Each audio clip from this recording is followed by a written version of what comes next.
Shabbat shalom, everybody. Shabbat shalom. It's Adar, and it's the month where we're supposed to be happy, and I want to begin with something funny. My mom sent me this anecdotal story about Albert Einstein, and I believe it is true. If it's not true, if someone refutes it, I'll be disappointed, but the story is so truly wonderful. They asked Albert Einstein, who's the smartest person he knew? Did you say himself? He actually said it was his driver, his chauffeur, okay? That's what he said. Here's why. Albert didn't drive a lot, and every time he had a lecture or a presentation, and remember, this was a long time ago. What didn't we have? Social media and cameras and the 24-hour news cycle. And sometimes Albert would get tired. And his driver, he had his lectures memorized. So sometimes Albert would pretend to be the chauffeur, the driver, and the driver would come up and pretend to be Albert, okay? He would lecture a chalkboard, if our students even know what a chalkboard is. Got it down. And then there was that journalist who tried to challenge Albert on something incredibly complicated in the physics realm. The driver responded. The question you asked me was very elementary. Even my driver knows the question to this answer. The driver stood up, easily answered the question, and that journalist would never challenge Albert ever again. The reason why I feel this story is so important and so beautiful is because Albert said the smartest people aren't necessarily the people with the degrees. It's not the people who receive the accolades and the glory. It's where you find that innovation, that wisdom, that spark that can change the world. And he saw the beauty in those of whom he encountered, and that's where he found what he deems genius. I can think in my lifetime, as our rabbis say, wisdom does not come with maturity or aging. Wisdom comes with wisdom. How I've been inspired, how I've been appreciative. I learned so much. It's when you're in that moment where you feel an aha moment of gratitude. Again, the appreciation of being in someone's company, learning something new, and putting a smile on your face. And last night, this happened to me. Our music director, who's not here, Jeff McLennan, invited me to speak at I want to call it our true sister congregation at Independent Presbyterian Church. I've never been there before.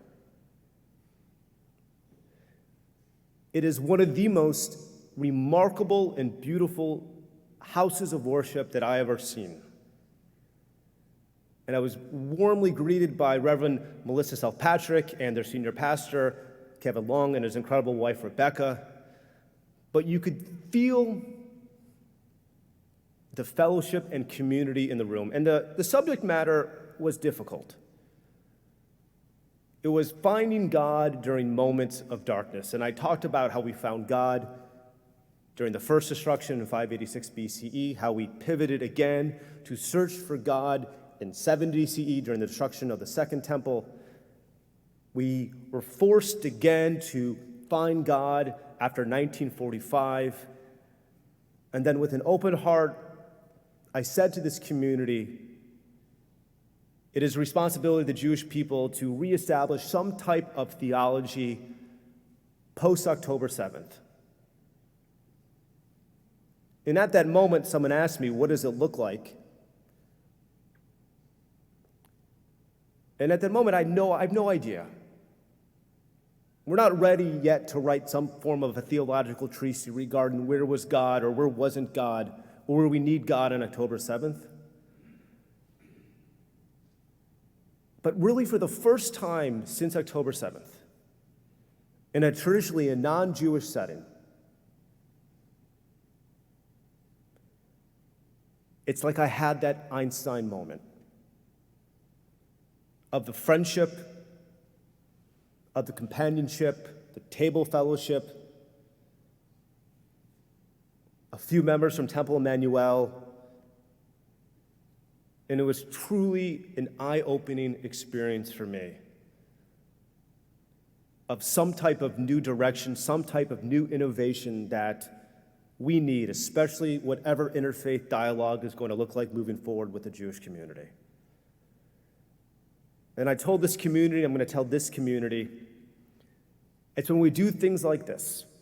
And on Sunday, if you want to hear the evening service of Rosh Hashanah, Cantor is leading services at ICP, Independent IPC, Sunday at 4 o'clock. You know, we learn from Jacob how do you find God in mysterious places, and it's okay if we can find our God in a non-synagogue establishment. It was a wonderful evening, and it really sparked my neshama, my soul. And as painful as we've been living with the aftermath of October 7th, it's really the first time as your rabbi that I had the glimmer of hope.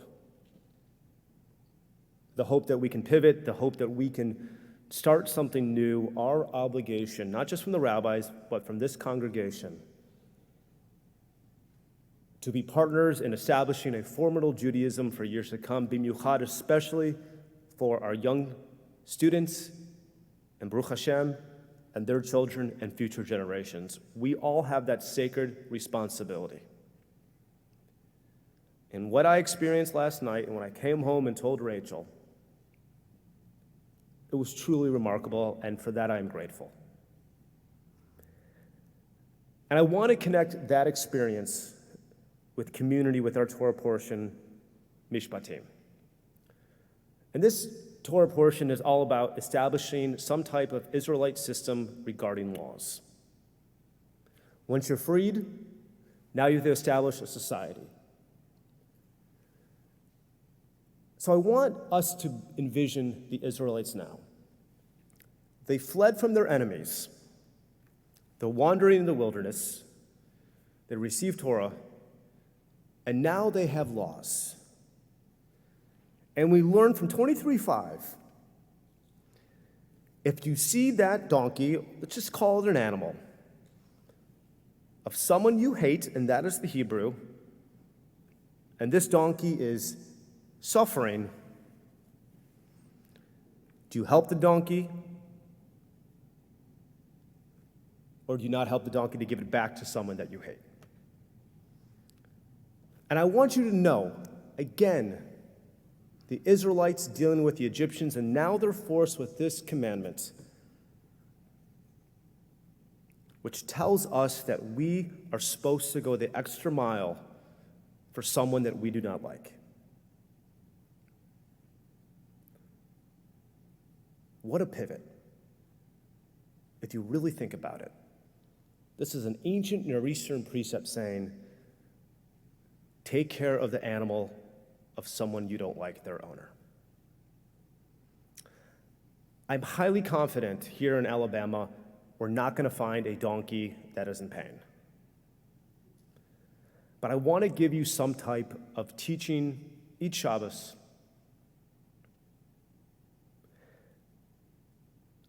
I don't like election years. I don't like presidential elections. But this is when the temperature rises. This is where we become overly passionate. We respond, and I'm guilty too, without processing and reflecting. And if we can be welcomed, I believe, on the 3,000 block of Highland Avenue, as confusing that is, zigzags.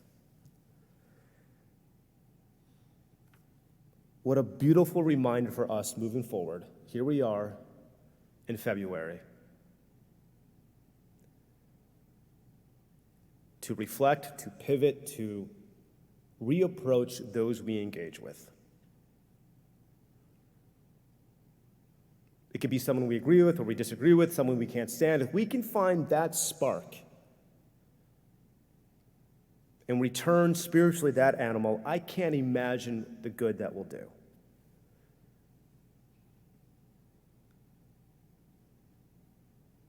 Our rabbis tell us that